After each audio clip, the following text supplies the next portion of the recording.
মার্কিন প্রেসিডেন্ট পদপ্রার্থী মনোনয়ন দৌড়ে ডেমোক্র্যাটদের মধ্যে হিলারি ক্লিন্টনকে এগিয়ে রাখছেন ট্রাম্প।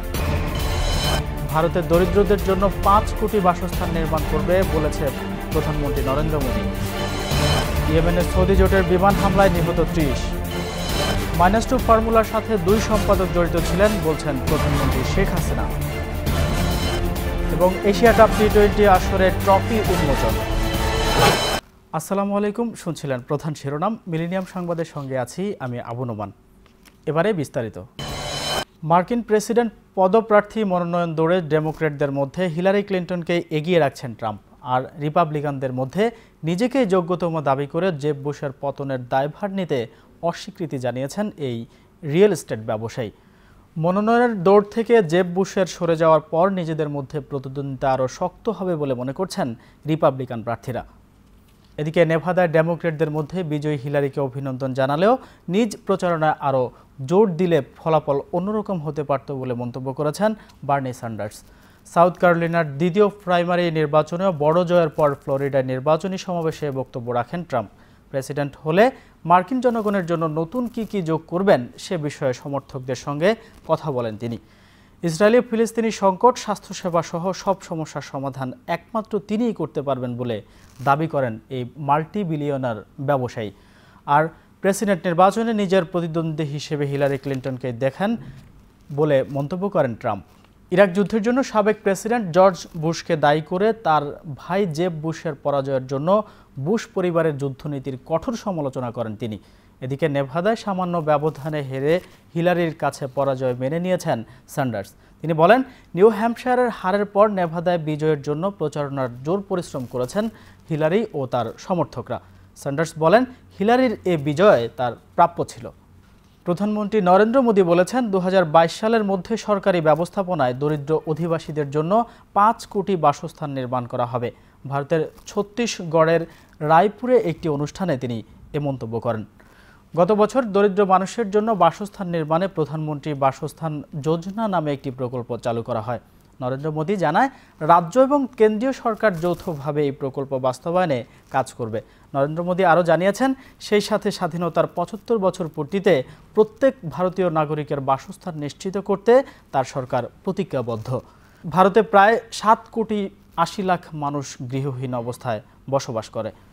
ইয়েমেনের উত্তরাঞ্চলীয় সাদা প্রদেশের কাফর অঞ্চলে হাউথি বিদ্রোহীদের দমনে সৌদি জোটের চালানো বিমান হামলায় অন্তত 30 জন নিহত হয়েছে বলে জানায় গণমাধ্যম। বানি জাবিরিয়া এলাকাতেও জোটের বিমান হামলায় কমপক্ষে 6 জন নিহত হওয়ার খবর জানিয়েছে ইরানি গণমাধ্যম। এসব হামলার প্রতিশোধ নিতে সৌদি আরবের নজরান প্রদেশের হামলা চালিয়ে জোটের একটি সামরিক ঘাঁটি দখল করে নিয়েছে ইয়েমেনি হাউথি বিদ্রোহীরা। ওই অঞ্চলে হাউথিরা রকেট হামলা চালালে সৌদি জোটের সেনারা ভয়ে পালিয়ে যায় বলে দাবি করে বিদ্রোহী দলটির পরিচালিত আল সামিরা টিভি। ওই হামলা জোটের একটি সামরিক যান ও একটি পর্যবেক্ষণ টাওয়ারও ধ্বংস হয়ে যায় বলে জানায় তারা। ঘূর্ণিঝড়ের তাণ্ডব শেষ হওয়ার পর বিভিন্ন এলাকার লোকজন আশ্রয়কেন্দ্র থেকে ফিরে ঘরবাড়ির পুনর্গঠনে কাজ শুরু করলেও ঝড়ের প্রভাবে দেশটিতে স্বাস্থ্য সমস্যা আরও প্রকট আকার ধারণ করবে বলে ধারণা করা হচ্ছে।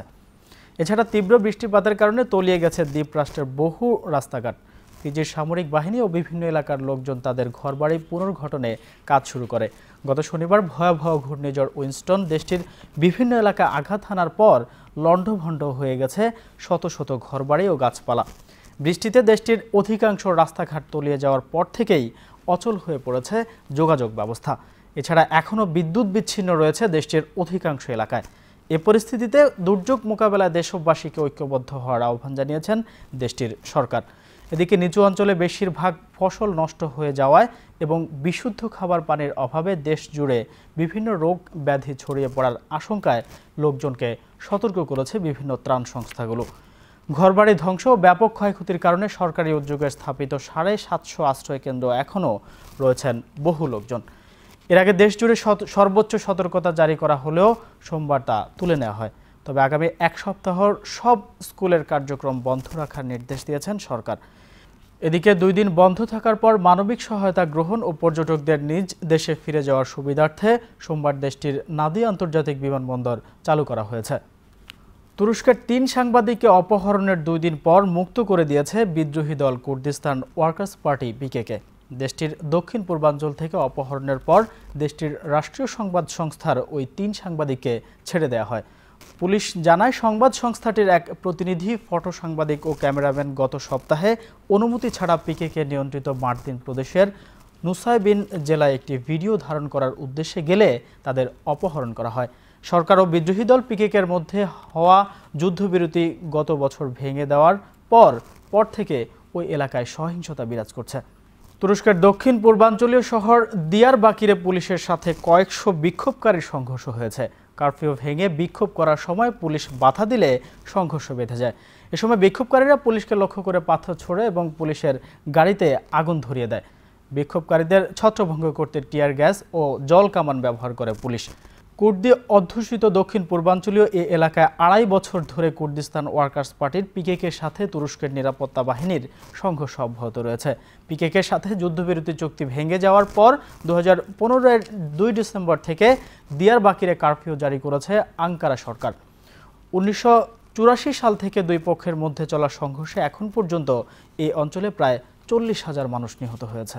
ব্যাপক ভাঙচুর, অবরোধ ও সহিংসতার মুখে ভারতের হরিয়ানা রাজ্য সরকার সরকারি চাকরিতে জাট সম্প্রদায়ের জন্য কোটা সংরক্ষণ দাবি মেনে নিয়েছে। বিধানসভার আসন্ন বাজেট অধিবেশনেই জাট সম্প্রদায়কে এই বিশেষ সুবিধা দেওয়া হবে বলে জানিয়েছে স্থানীয় গণমাধ্যম। স্বরাষ্ট্রমন্ত্রী রাজনাথ সিংয়ের সঙ্গে বৈঠক শেষে জাট নেতারা গণমাধ্যমকে জানান, অন্যান্য সংখ্যালঘু সম্প্রদায়ের মতো জাটদেরও এখন থেকে অনগ্রসর শ্রেণীভুক্ত করে সরকারি শিক্ষা প্রতিষ্ঠান ও চাকরিতে কোটা দেওয়া হবে। এ বিষয়ে কেন্দ্রীয় নেতা ভেনকাই নাইডুর নেতৃত্বে একটি উচ্চ পর্যায়ের কমিটি গঠন করা হয়েছে। সরকারের এমন অবস্থানের কারণে বিভিন্ন স্থান থেকে অবরোধ তুলে নেয় জাট বিক্ষোভকারীরা। উত্তরপ্রদেশ, মধ্যপ্রদেশ ও হরিয়ানার জাট সম্প্রদায় রাজ্যের সংরক্ষিত চাকরির ভাগিদার হতে 1997 সালে অনগ্রসর সম্প্রদায়ের তালিকাভুক্ত হওয়ার দাবি জানায়।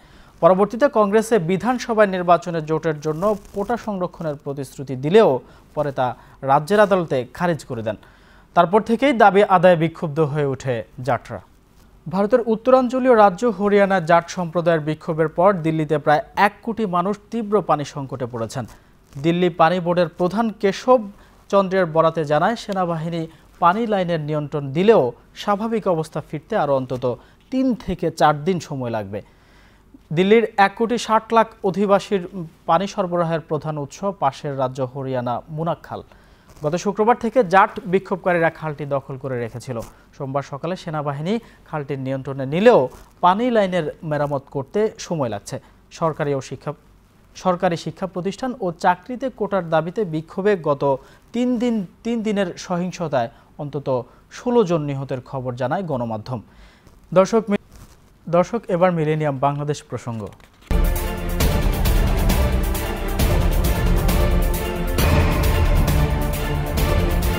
প্রধানমন্ত্রী শেখ হাসিনা বলেছেন, দেশে বিদেশে তার বিরুদ্ধে বহু ষড়যন্ত্র হয়েছে। -2 ফর্মুলার সাথে 2 পত্রিকার সম্পাদক জড়িত ছিলেন। বিশ্বব্যাংকও তার বিরুদ্ধে দুর্নীতির প্রমাণ দিতে পারেনি। বঙ্গবন্ধু আন্তর্জাতিক সম্মেলন কেন্দ্রে শহীদ দিবস ও আন্তর্জাতিক মাতৃভাষা দিবস উপলক্ষে আওয়ামী লীগ আয়োজিত আলোচনা সভায় তিনি এসব কথা বলেন। 20টা বছর আমার রাজনীতি জীবনে এই পত্রিকাগুলি শুধু আমার বিরুদ্ধে কুৎসাই রচনা করে গেছে, আমার বিরুদ্ধে লিখে গেছে। আওয়ামী লীগ যেন তাদের শত্রু। বিএনপির এই দুঃশাসন, লুটপাট, দুর্নীতি, মানি লন্ডারিং এর কারণেই এদেশে এমার্জেন্সি আসে। ওয়ার্ল্ড ব্যাংকে চাকরি করত ফখরুদ্দিন, খালেদা জিয়া তাকে নিয়ে এসে বাংলাদেশের গভর্নর বানায়। যখন তারা ক্ষমতায় বসলো ততক্ষণ তাদের ভিন্ন রূপ দেখা দিল। ক্ষমতা পোক্ত করবার জন্য ওই 2টি পত্রিকা আবার উঠে পড়ে লেগে গেল তাদের সাথে। পদ্মা সেতু নিয়ে যখন কথা উঠেছিল তখন তো কত বড় বড় কথা, ভাবখানা এমন, এতদিন পারি নাই, এইবার ধরে ফেলেছি। মাহফুজ আনামকে একটা কথাই বলবো যে দুর্নীতিবাজ বানাতে বহু চেষ্টা করেছেন আমাকে। আপনি তো আপনার পিতৃতুল্য ওয়ার্ল্ড ব্যাংক, তারাও তো দুর্নীতিবাজ বানাতে চেষ্টা করে পারে নাই। তিনি কি এদের হাতে বিক্রি হয়ে গিয়েছিলেন যে যা দিত তাই লিখত? যে -2 ফর্মুলার একটা ষড়যন্ত্র চলছিল যে রাজনীতি থেকে আমাকে এবং খালেদা জিয়াকে চিরদিনের জন্য বিদায় দেবে, সেই ষড়যন্ত্রের সাথে ওই সম্পাদক দ্বয় জড়িত ছিল। যদি ষড়যন্ত্রে লিপ্ত থাকেন তাহলে ষড়যন্ত্রকারীদের যুদ্ধাপরাধীদের যেমন বিচার হচ্ছে, ঠিক সেইভাবে একদিন এদের ওই সংবিধান ধ্বংস করার বিচারও হবে। তার বিরুদ্ধে বিভিন্ন জায়গায় মামলা হয়েছে বলে নাকি খুব হাউতাস দুঃখ। নিরাপদ ও ব্যয় সাশ্রয়ী হওয়ায় ভারতসহ প্রতিবেশী দেশগুলোর সাথে বাণিজ্যের ক্ষেত্রে আগামী দিনে রেলপথ সবচেয়ে গুরুত্বপূর্ণ মাধ্যম হবে বলে মনে করছেন বিশেষজ্ঞরা। এ লক্ষ্যে বাংলাদেশ থেকে সার্কভুক্ত দেশগুলোতে পণ্য পরিবহনে পুরনো রুটগুলো পুনরুদ্ধার ও উন্নয়নের কাজ শুরু করেছে সরকার। এছাড়া বাংলাদেশের উপর দিয়ে উত্তর পূর্বের 7টি রাজ্যের সাথে ভারতের মূল অংশের সংযোগ স্থাপনে আখাউড়া থেকে আগরতলা পর্যন্ত রেল লাইন নির্মাণের উদ্যোগ নিয়েছে দুদেশ। ব্যবসায়ীদের মতে এতে ভারত যেমন লাভবান হবে, তেমনি কম খরচে পণ্য আমদানির পাশাপাশি অতিরিক্ত রাজস্ব পাবে বাংলাদেশ। দিনাজপুরের বিরল থেকে ভারতের রাধিকাপুর পর্যন্ত রেল লাইন ব্রড গেজে রূপান্তরের কাজ প্রায় শেষের পথে। একই লক্ষ্যে ভারতের অনুদানে উত্তর পূর্বের 7টি অঙ্গরাজ্যের সাথে মূল ভারতের বাণিজ্য সম্প্রসারণে আগরতলা আখাউড়া রেল লাইন নির্মাণের প্রক্রিয়া চূড়ান্ত। রেলমন্ত্রী মোহাম্মদ মুজিবুল হক জানান, সড়কের উপর নির্ভরতা কমিয়ে ভারতসহ নেপাল ও ভুটানের সাথে রেলপথে বাণিজ্য বাড়াতে পুরনো রুটগুলো চালুর উদ্যোগ নেওয়া হয়েছে। বিশেষজ্ঞের মতে প্রতিবেশী দেশটির সঙ্গে রেলপথে বাণিজ্য বাড়ালে বাংলাদেশ রেলওয়ে যেমন আর্থিকভাবে লাভবান হবে, তেমনি ভারতের উত্তর পূর্বের রাজ্যগুলো এর সুফল ভোগ করবে। পূর্বাঞ্চলের মিজোরাম, নাগাল্যান্ড, ত্রিপুরা, মনিরামপুর ও আসামের পূর্বাঞ্চল তারা চট্টগ্রাম বন্দর ব্যবহার করবে। এতে আর্থিকভাবে আমাদের রেল লাভবান হবে। বিরল, রাধিকাপুর, শাহবাজপুর, করিমগঞ্জ, আখাউড়া, আগরতলায় 3টি রুটে নতুন করে রেল চলাচল শুরু হবে। তবে বিরল, রাধিকাপুর ইন্টারচেঞ্জ পয়েন্ট চালু হলে এই রুট দিয়েও ভারত হয়ে নেপালে মালামাল পরিবহন করা যাবে। পার্শ্ববর্তী দেশের সাথে রেল যোগাযোগ উন্নত হলে পণ্য এবং মালামাল অল্প ব্যয়ে পরিবহন করা যাবে। বিচার বিভাগকে হাতিয়ার করে মিথ্যা মামলায় সাধারণ মানুষকে হয়রানি করা হচ্ছে বলে অভিযোগ করেছেন বিএনপির স্থায়ী কমিটির সদস্য আসম হান্নান শাহ। সকালে জাতীয় প্রেস ক্লাবে আয়োজিত এক আলোচনা অনুষ্ঠানে তিনি এ মন্তব্য করেন। তিনি বলেন, তত্ত্বাবধায়ক সরকারের আমলে আওয়ামী লীগের নামে 7,500 মামলা ছিল, কিন্তু সব মামলায় আওয়ামী লীগ নেতাকর্মীরা খালাস পেয়েছেন। অথচ আমাদের নামে 1,000-এরও মামলা ছিল না, বর্তমানে 50,000 মামলা দিয়ে হয়রানি করা হচ্ছে। আরও বক্তব্য রাখেন বিএনপির আন্তর্জাতিক বিষয়ক সম্পাদক নাজিম উদ্দিন আলম, চট্টগ্রাম মহানগর বিএনপির সাধারণ সম্পাদক ডক্টর শাহাদাত হোসেন, তথ্য গবেষণা বিষয়ক সম্পাদক হাবিবুর রহমান সহ অনেকে। রাজধানীর সিএনজি অটোরিকশা চালকেরা মিটারের তোয়াক্কা করে না, কিন্তু এসব ক্ষেত্রে কার কাছে কিভাবে অভিযোগ করতে হয় সেটিও জানে না বেশিরভাগই যাত্রী। কর্তৃপক্ষ বলছেন, অভিযোগ পাওয়ার পর 1 থেকে 2 সপ্তাহ পর সংশ্লিষ্ট যাত্রী, চালক ও মালিককে তলব করেন তারা। এসব বিষয়ে বাংলাদেশ যাত্রী কল্যাণ সমিতির মত, দুর্বল নজরদারির মতো অভিযোগ জানানোর নম্বর বা পদ্ধতিগুলোর যথাযথভাবে প্রচারে ব্যর্থ হচ্ছে কর্তৃপক্ষ। এসব নম্বর ছাড়াও অভিযোগ জানানো যাবে ওয়েবসাইটে কিংবা বিআরটিএ কার্যালয়ের অভিযোগ বক্সে। এছাড়াও অভিযোগ করা যায় পুলিশ কন্ট্রোল রুমে। অভিযোগ পাওয়ার বেশ কয়েকদিন পর সালিশের ব্যবস্থা করে বিআরটিএ। অন্যদিকে সরকারের তরফেও তা জানানোর কোনো তাগিদ লক্ষ্য করা যায় না। এসব কারণে চালকের বিরুদ্ধে অভিযোগ তো দূরের কথা, অনেক সময় চালকের হাতে হেনস্থা হতে হয় যাত্রীদের। 1992 সালের 26 মার্চ গণ আদালতে 71-এর যুদ্ধ অপরাধীদের বিচারের রায় কার্যকরের জন্য অভূতপূর্ব আলোড়ন গড়ে তুলেছিলেন শহীদ জননী জাহানারা ইমাম। সে আন্দোলন তরুণ প্রজন্মের মাঝে মুক্তিযুদ্ধের অহংকারকে নতুন করে জাগ্রত করে। এরপর থেকে মুক্তিযুদ্ধ ভিত্তিক বইয়ের প্রতি লেখক আর প্রকাশকদের আগ্রহ বাড়ায়। এবারও মেলায় এসেছে মুক্তিযুদ্ধ ভিত্তিক বই। সমবেত লক্ষ লক্ষ মানুষের পক্ষ থেকে গণ আদালতের রায় কার্যকরের জন্য সরকারের প্রতি দাবি জানান শহীদ জননী জাহানারা 71-এর ঘাতক দালাল নির্মূল কমিটির জরিপ অনুযায়ী 1971 থেকে 91 সাল পর্যন্ত 20 বছরে স্বাধীনতা যুদ্ধের 15 খণ্ড দলিলপত্র সহ গল্প, উপন্যাস, প্রবন্ধ কিংবা গবেষণা ভিত্তিক বই বের হয়েছিল মাত্র 350-র মতো। 1975-এর পর থেকে স্বাধীনতা বিরোধী পাকিস্তানপন্থীদের ক্ষমতায় থাকার কারণেই বইয়ের সংখ্যা এত কম ছিল বলে মনে করছেন গবেষকরা। 1992 থেকে 2002 সাল পর্যন্ত এর সংখ্যা ছাড়িয়ে যায় 3000-এরও বেশি। হাজার বছরের সবচেয়ে বড় এই অর্জনকে ধরে রেখেই এগিয়ে যাবে আজকের বাংলাদেশ। বাঙালি জাতির সবচেয়ে বড় অর্জন মুক্তিযুদ্ধ। যে অহংকারকে ধরে রেখে বইমেলায় আসছেন তরুণ প্রজন্ম, সংগ্রহ করেছেন মুক্তিযুদ্ধ ভিত্তিক বই।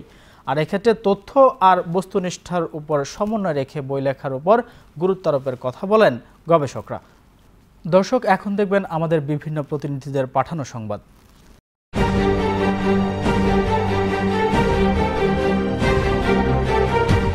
মহান শহীদ দিবস ও আন্তর্জাতিক মাতৃভাষা দিবস উপলক্ষে নিউ ইয়র্কের বাংলাদেশ কনসুলেট জেনারেলে 21শে ফেব্রুয়ারি সন্ধ্যায় অনুষ্ঠিত হয়ে গেল মনোরম সাংস্কৃতিক সন্ধ্যা। অনুষ্ঠানে উপস্থিত ছিলেন জাতিসংঘে বাংলাদেশ স্থায়ী মিশনের রাষ্ট্রদূত মাসুদ বিন মোমেন, জাতিসংঘে বাংলাদেশের কনসুলার জেনারেল শামীম আহসান, যুক্তরাষ্ট্র আওয়ামী লীগের প্রেসিডেন্ট সিদ্দিকুর রহমান সহ বিশিষ্ট ব্যক্তিবর্গ। মহান 21-এর চেতনা এখন শুধু বাঙালির একার নয়, বরং বাঙালির 21-এর চেতনা আজ আন্তর্জাতিক মাতৃভাষা দিবস শিরোনামে গোটা বিশ্বের সমগ্র জাতিসত্তার এবং আমাদের মাতৃভাষার অস্তিত্ব রক্ষার অনুপ্রেরণা, এমনটাই জানান বক্তারা আরও বলেন, বাঙালি সেই গর্বিত জাতি যারা বিশ্বব্যাপী সকল ভাষাভাষী মানুষের জন্য মাতৃভাষার অস্তিত্ব রক্ষার সংগ্রামে অগ্রগণ্য অনুপ্রেরণা। আন্তর্জাতিক মাতৃভাষা দিবস স্মরণে অনুষ্ঠান পরিবেশিত হয় রাশিয়ান, ইন্দোনেশিয়ান, ভারতীয়, নেপালিয়ান সহ বিভিন্ন জাতির সাংস্কৃতিক পরিবেশনা। পরিশেষে বিশিষ্ট সঙ্গীত শিল্পী মিসেস প্যান্ডোরা চৌধুরীর নেতৃত্বে বাঙালির বিভিন্ন দেশাত্মবোধক গান, কবিতা এবং 21-এর গান পরিবেশন করেন কনসুলেট জেনারেলের কর্মকর্তাবৃন্দ সহ নিউ ইয়র্কের সংশ্লিষ্ট শিল্পীবৃন্দ। নোয়াখালীর বেগমগঞ্জ উপজেলার চন্দ্রগঞ্জ উচ্চ বিদ্যালয়ে প্রাথমিক ও ইবতেদায়ী পরীক্ষায় জিপিএ 5 প্রাপ্ত ছাত্রছাত্রী এবং প্রতিষ্ঠানের প্রধান শিক্ষকদের সংবর্ধনা প্রদান করা হয়। আমাদের নোয়াখালী প্রতিনিধি ইয়াকুব নবী ইমন জানান, চন্দ্রগঞ্জ ফাউন্ডেশনের উদ্যোগে আয়োজিত অনুষ্ঠানের উদ্বোধন করেন চৌমুহনী প্রেস ক্লাবের সভাপতি আশরাফ সিদ্দিকী বাবু। সমাজসেবক ফখরুল আলম মানিকের সভাপতিত্বে প্রধান অতিথি ছিলেন পুলিশের সাবেক ডিআইজি শফিক উল্লাহ। বিশেষ অতিথি ছিলেন বেগমগঞ্জ উপজেলা নির্বাহী কর্মকর্তা AKM রেজাউর রহমান, উপজেলা মাধ্যমিক শিক্ষা অফিসার আবুল খায়ের, চৌমুহনী প্রেস ক্লাবের সাধারণ সম্পাদক ইউপি চেয়ারম্যান আলাউদ্দিন খান, চন্দ্রগঞ্জ ফাউন্ডেশনের সভাপতি নূর হোসেন মানিক ও সাধারণ সম্পাদক সাংবাদিক আলাউদ্দিন প্রমুখ।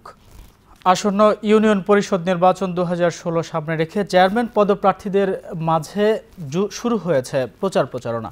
সুনামগঞ্জ জেলার জগন্নাথপুর উপজেলার ছিলাউড়া হালদিপুর ইউনিয়নের সম্ভাব্য চেয়ারম্যান পদপ্রার্থী ফারুক মিয়াকে নিয়ে সুনামগঞ্জ নিউজ কোঅর্ডিনেটর জহিরুল ইসলাম লাকি জানান, বিএনপির ছিলাউড়া হলিদপুর ইউনিয়ন থেকে ফারুক মিয়াকে মনোনয়ন দিলে কর্মদক্ষতা ও সাহসিকতার মাধ্যমে দলের ভাবমূর্তিকে উজ্জ্বল করবে এবং দলকে বিজয়ের মালা পরাবে। চেয়ারম্যান পদপ্রার্থী ফারুক মিয়া আরও বলেন, ছিলাউড়া হলদিপুর ইউনিয়নের মানুষের কাছে প্রত্যাশা থাকবে নির্বাচিত করে বিএনপির হাতকে শক্তিশালী করে ইউনিয়নবাসীর সেবা করার। উপকূলীয় জেলা বরগুনা আলু চাষের বাম্পার ফলনের সম্ভাবনা থাকলেও কৃষি বিভাগের অবহেলার কারণে পথে বসার আশঙ্কা কৃষকের। বারবার বিভিন্ন বন্যায় বিপর্যস্ত হয়ে পড়া জনগোষ্ঠী অর্থনৈতিকভাবে ঘুরে দাঁড়াতে ধান চাষের পাশাপাশি একই জমিতে আলু চাষ শুরু করেছে, পরিবর্তন করেছে তাদের চাষাবাদের পদ্ধতি। আমাদের বরগুনা জেলা প্রতিনিধি মোহাম্মদ আসাদুজ্জামানের পাঠানো তথ্য ভিডিও চিত্রে রিপোর্ট। কৃষকের দাবি, কৃষি বিভাগের অবহেলার কারণে কাঙ্ক্ষিত ফলন থেকে তারা বঞ্চিত।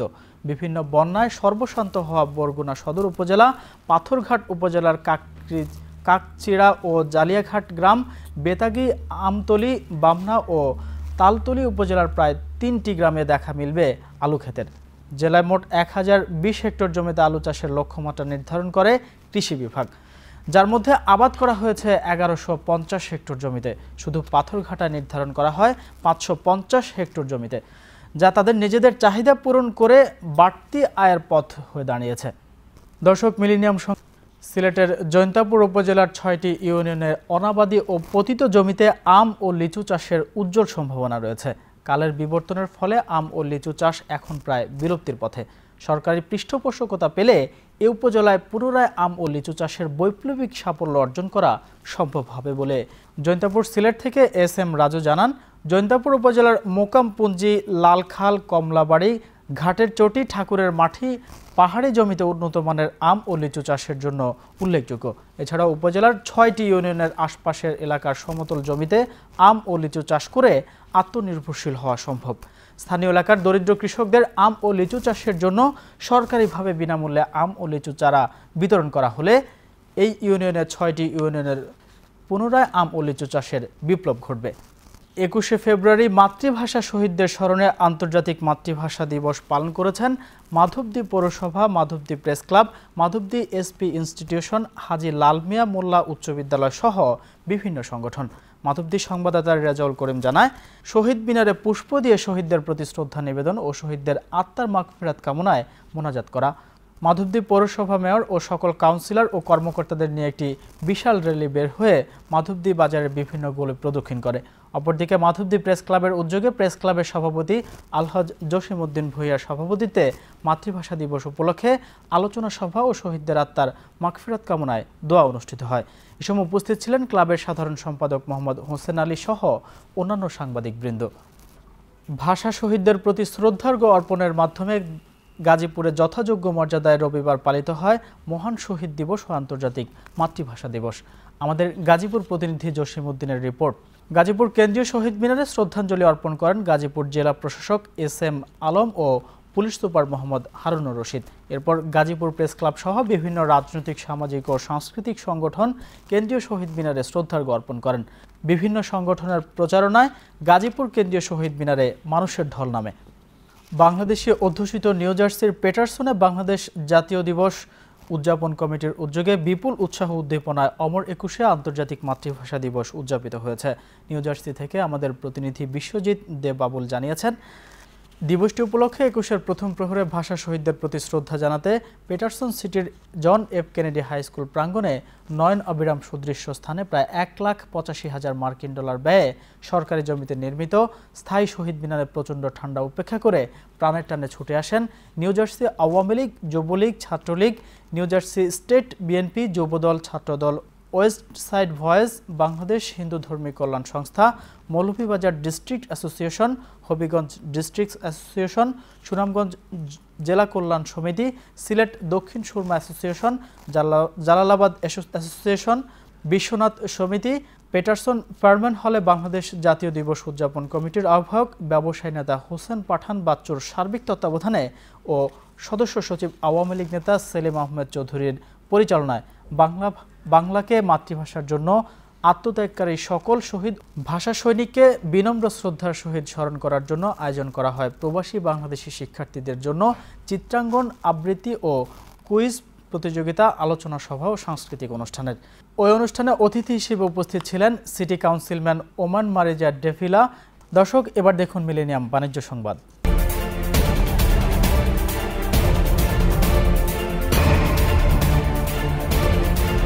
চীনের ধীরগতির অর্থনীতির প্রভাব পড়েছে দেশটির জাহাজ শিল্পে। আমদানি রপ্তানিতে গতি নেই, তাই অলস পড়ে আছে কার্গো জাহাজগুলো। উল্টো এতে গুনতে হচ্ছে রক্ষণাবেক্ষণ ব্যয়। প্রতিদিন জাহাজ প্রতি $4,500 করে ব্যয় হচ্ছে শিপিং কোম্পানিগুলোর। অর্থনীতিতে গত 25 বছরের মধ্যে সবচেয়ে খারাপ সময় পার করছে চীন। বন্দরের এই মন্থর কার্যক্রমের গতি আর দাঁড়িয়ে থাকা খালি জাহাজগুলো যেন চীনের আমদানি রপ্তানি ক্রমার সেই চিত্রকে আরও প্রকট করেছে। বিশ্বের সবচেয়ে ব্যস্ত সমুদ্র পথ হিসেবে পরিচিত হংকংয়ের উপকূলে প্রতিদিনে প্রায় 10টির মতো জাহাজ অলস বসে থাকে, যা কিনা এ শিল্পের ইতিহাসে আগে কখনো দেখা যায়নি। গেল বছরও 95 কোটি 20 লাখ টন লোহা আমদানি করেছে চীন, যা গত 5 বছরের মধ্যে সর্বনিম্ন। এ অবস্থা অব্যাহত থাকলে ভবিষ্যতে এ শিল্প কোনো পথে হাঁটবে তা নিয়ে শঙ্কায় ব্যবসায়ীরা। গত 3 দশক ধরেই নানা কারণে দুর্দশাগ্রস্ত চীনের শিপিং কোম্পানিগুলো। আর বর্তমানে এই শিল্প এমন অবস্থায় পৌঁছেছে যে লোকসান কাটাতে সম্প্রতি দেশটির 2টি রাষ্ট্রায়ত্ত প্রতিষ্ঠান একীভূত হয়েছে। বাণিজ্যমন্ত্রী তোফায়েল আহমেদ জানিয়েছেন, চলতি অর্থ বছরের প্রথম 7 মাসে রপ্তানি প্রবৃদ্ধি হয়েছে 9% বেশি। শুধু তাই নয়, লক্ষ্যমাত্রা ছাড়িয়ে 2015-16 অর্থ বছরের মোট রপ্তানি পরিমাণ $34 বিলিয়ন পৌঁছাবে বলে জানান বাণিজ্যমন্ত্রী। সোমবার সন্ধ্যায় রাজধানীর কারওয়ান বাজারে বিজিএমইএ ভবনে আয়োজিত এক অনুষ্ঠানে একথা বলেন তিনি। জিএসপি সুবিধা না দেয়ার যুক্তরাষ্ট্রের সমালোচনা করে বাণিজ্যমন্ত্রী জানান, তৈরি পোশাক শিল্পে বিদ্যমান কর্পোরেট কর কমানোর ব্যাপারে সরকার নীতিগতভাবে সিদ্ধান্ত নিয়েছে। অনুষ্ঠানে এ বিষয়ে উন্নয়ন ব্যাংকের অর্থায়নে পরিচালিত skill for employment investment programme শিপ প্রকল্পের আওতায় প্রশিক্ষণপ্রাপ্তদের সনদ ভাতা ও চাকরি নিয়োগপত্র প্রদান করে বিজিএমইএ। এ সময় সদ্য সমাপ্ত এসএ গেমসের স্বর্ণপদক বিজয়ী 2 ক্রীড়াবিদকেও সংবর্ধনা দেয় পোশাক শিল্প মালিকদের সংগঠনটি। গত 7 মাসে আমাদের গ্রোথ এক্সপোর্টের মোর দ্যান 9%, এবং আমরা যে $33.5 বিলিয়ন টার্গেট নির্ধারণ করেছি 15-16 অর্থ বছরে, আমার ধারণা সেই টার্গেট ছাড়িয়ে আমরা প্রায় 34 বিলিয়নের বেশি আমাদের রপ্তানি হবে। গত 5 বছরে $5 বিলিয়ন বেশি ট্যাক্স দিয়েছি। আমাদের সামান্য একটু জিএসপি ছিল, সেটা স্থগিত করেছে। তারপরেও মার্কিন যুক্তরাষ্ট্রে আমাদের growth of export is more than 16%। শারীরিক প্রতিবন্ধীদের শ্রম ও কর্মদক্ষতার উপর নির্ভর করে লাভজনক অবস্থানে পৌঁছেছে মৈত্রী শিল্প, এমনটাই দাবি এই শিল্প প্রতিষ্ঠানের। শুধু তাই নয়, প্রতিবন্ধীদের বড় পরিসরে কাজের সুযোগ দিতে বিভাগীয় পর্যায়ে কলকারখানা স্থাপনের সিদ্ধান্তের কথাও জানালেন কর্তৃপক্ষ। আর সমাজ কল্যাণ মন্ত্রণালয়ের অধীনে পরিচালিত এই প্রতিষ্ঠানে কর্মরত প্রতিবন্ধী শ্রমিকরা বলছেন, কাজ করে জীবিকা নির্বাহ করতে চান তারা। তাই বিভিন্ন প্রতিষ্ঠানের যোগ্যতার বিচারে প্রতিবন্ধীদের নিয়োগ দেওয়ার দাবি তাদের। প্রশিক্ষণ দেওয়া হলে প্রতিবন্ধীরাও দক্ষতার সাথে কাজ করতে পারে, এমনটা উল্লেখ করে মৈত্রী শিল্প কর্তৃপক্ষ বলছেন, দেশের বিভিন্ন অঞ্চলের প্রতিবন্ধীদের কাজের সুযোগ করে দিতে পদক্ষেপ নিয়েছেন তারা। সরকারি সিদ্ধান্ত হয়েছে 8টি বিভাগেও এ ধরনের শিল্প প্রতিষ্ঠান গড়ে উঠবে, যারা প্রতিবন্ধী কার্যক্রম এই শিল্পের মাধ্যমে তাদের কর্মসংস্থানের আওতায় নিয়ে আসবে।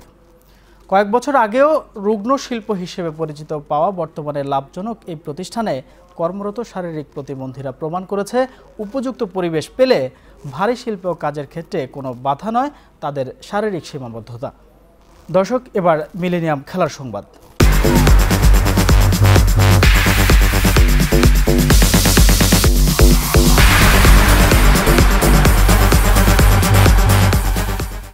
এশিয়া কাপের মূল আসর শুরুর একদিন আগে আজ আনুষ্ঠানিকভাবে উন্মোচন করা হলো এশিয়া কাপ টি-20 আসরের ট্রফি।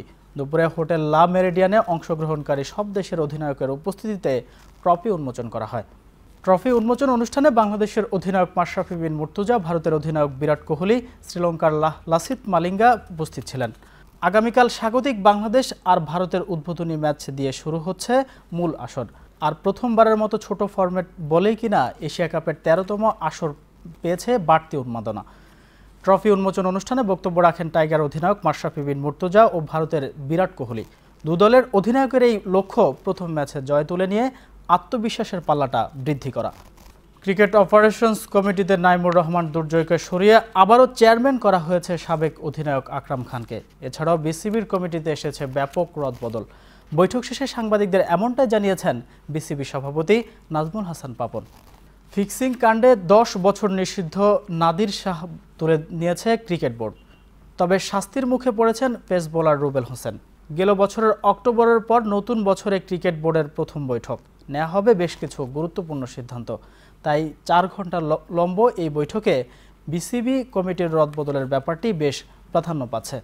যেখানে অনেকে অবাক করেছে এই সিদ্ধান্তটি, টাইগারদের প্রতিপক্ষ সম্পর্কে আরও স্বচ্ছ ধারণা পেতে নতুন এই ব্যয়বহুল প্রযুক্তি সংযোজন করছে বোর্ড। এছাড়াও বাড়ছে চুক্তিবদ্ধ ক্রিকেটারদের বেতন। এদিকে 2012 সালের অক্টোবরে ভারতীয় একটি টিভি চ্যানেলে গোপন ক্যামেরার ফাঁদে পা দিয়ে স্পট ফিক্সিং রাজি হওয়ার কারণে বাংলাদেশের আম্পায়ার নাদির শাহকে 10 বছর নিষিদ্ধ করে বিসিবি। তবে শাস্তির 3.5 বছর পর এখন নমনীয় ক্রিকেট বোর্ড তার প্রতি। তবে ইনজুরিতে থাকা অবস্থায় পুনর্বাসন প্রক্রিয়া অমনোযোগী হওয়ায় চুক্তিবদ্ধ ক্রিকেটার রুবেল হোসেনকে কারণ দর্শানোর নোটিশ দিয়েছে ক্রিকেট বোর্ড। দর্শক, সংবাদ শেষ করার পূর্বে শিরোনামগুলো আরও একবার। মার্কিন প্রেসিডেন্ট পদপ্রার্থী মনোনয়ন দৌড়ে ডেমোক্রেটদের মধ্যে হিলারি ক্লিন্টনকে এগিয়ে রাখছেন ট্রাম্প। ভারতের দরিদ্রদের জন্য 5 কোটি বাসস্থান নির্মাণ করবে বলেছে প্রধানমন্ত্রী নরেন্দ্র মোদী। ইয়েমেনের সৌদি জোটের বিমান হামলায় নিহত 30। -2 ফর্মুলার সাথে 2 সম্পাদক জড়িত ছিলেন বলছেন প্রধানমন্ত্রী শেখ হাসিনা। এবং এশিয়া কাপ টি-20 আসরের ট্রফি উন্মোচন। এ ছিল মিলেনিয়াম সংবাদে। যে কোনো খবর পেতে লগ ইন করুন www.millenniumtv.net। সঙ্গে থাকুন মিলেনিয়ামের। আল্লাহ হাফেজ।